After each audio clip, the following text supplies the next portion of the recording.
12-time All-American swimmer Riley Gaines was on the campus of Hannibal LaGrange University as a guest speaker as a part of the Free Society Speaker Series Wednesday night. Gaines not speaking of her accomplishments as a swimmer, but more on her fight to defend women's single-sex spaces, equality, and fairness. KHQA's Zach Richardson tells us more on what led to her passion to fight for women's rights. As a senior at the University of Kentucky, Riley Gaines says she was taken by surprise. Gaines says herself, along with other female swimmers, feel they were forced to compete against Leah Thomas, a transgender female.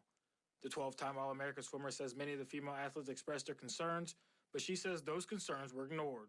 This is an organization who is supposed to be protecting us. Not only did they fail us, they subjected us to this blatant discrimination.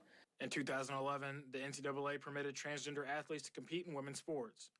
As the policy continues to update, President of the Tri-State Diversity Coalition, Douglas Peterson, says sports is a human right and everyone deserves to be included. There's a lot of things that sports is a benefit of, and so it's really important for the NCAA and for other organizations down to even our parks district to have inclusive policies to ensure that sports is available for everyone. There was lots of controversy surrounding Leah Thomas competing in the women's swimming and diving championships, but Peterson says this was simply Thomas getting the opportunity she deserved.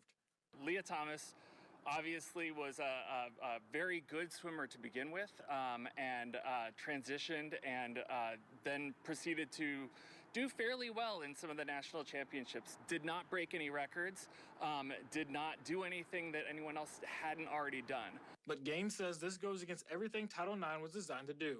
It undermines everything that Title IX, the federal civil rights law that prevents discrimination on the basis of sex, it takes away everything that Title IX was passed to protect. Gaines says it's not just about the competition. She says sharing the same locker room with Thomas caused a feeling difficult to describe. It's an utter violation. It's feelings of betrayal, and really I would say it's traumatizing.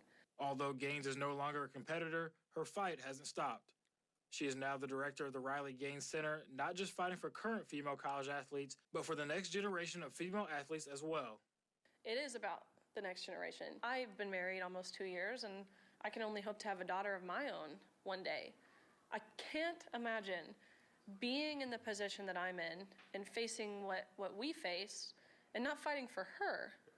So, you know, my younger sister, yeah, absolutely. That's what this is about.